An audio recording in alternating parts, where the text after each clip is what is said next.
तारों तले जिंदगी।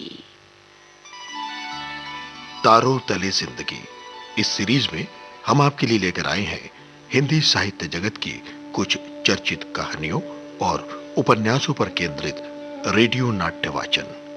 आइए सुनते हैं मुंशी प्रेमचंद की कहानियों का रेडियो नाट्य वाचन। आज की कहानी है देवी। वाचन स्वर और प्रस्तुति काजल सूरी की है। रात भीग चुकी थी। मैं बरामदे में बैठा था। सामने का पार्क नींद में डूबा हुआ था। सिर्फ एक औरत एक तकियादार बेंच पर बैठी हुई थी।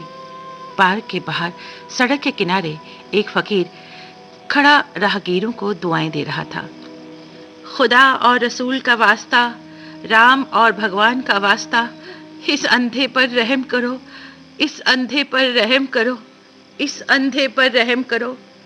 सड़क पर मोटरों और सवारियों का तांता बंद हो चुका था। इक्के दुक्के आदमी नजर आ रहे थे।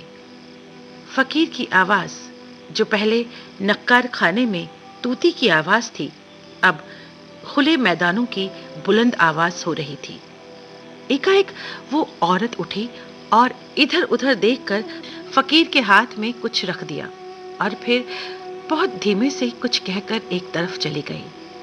फकीर के हाथ में कागज का एक टुकड़ा नजर आया, जिसे वो बार बार मल रहा था। क्या उस औरत ने ये कागज दिया है? ये क्या रहस्य है?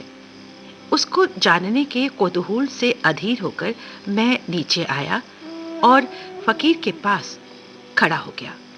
मेरी आहट पाते ही फकीर ने उस कागज के पुर्जे को 2 उंगलियों से दबाकर मुझे दिखाया और पूछा, बाबा देखो, ये क्या चीज है? मैंने देखा। 10 रुपए का नोट था। मैं बोला, अब 10 रुपए का नोट है, कहाँ पाया? फकीर ने नोट को अपनी झोली में रखते हुए कहा, कोई खुदा की बंदी दे गई। मैंने और कुछ ना कहा। उस औरत की तरफ दौड़ा जो अब अंधेरे में बस एक सपना बनकर रह गई थी। वो कई गलियों में होती हुई एक टूटे फूटे गिरे पड़े मकान के दरवाजे पर रुकी, ताला खोला और अंदर चली गई। रात को कुछ पूछना ठीक ना समझकर मैं लौट आया। रात भर मेरा जी उसी तरफ लगा रहा।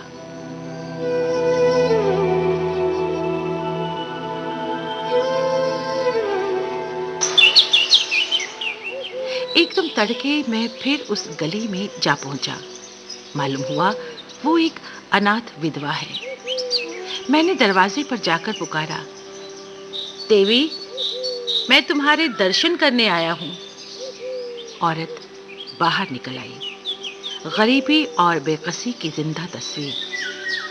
मैंने हिचकिचाते हुए कहा, रात आपने उस फकीर को।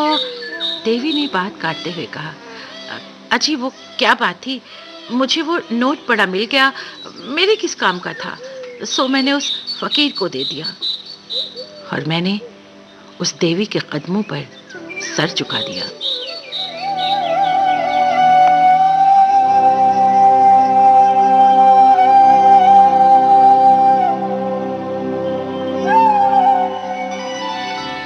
तारों तले जिंदगी इस सीरीज में अभी आप सुन रहे थे मुंशी प्रेमचंद की कहानियों पर आधारित रेडियो नाट्य वाचन। आज की कहानी थी देवी। वाचन स्वर और प्रस्तुति काजल सूरी की थी।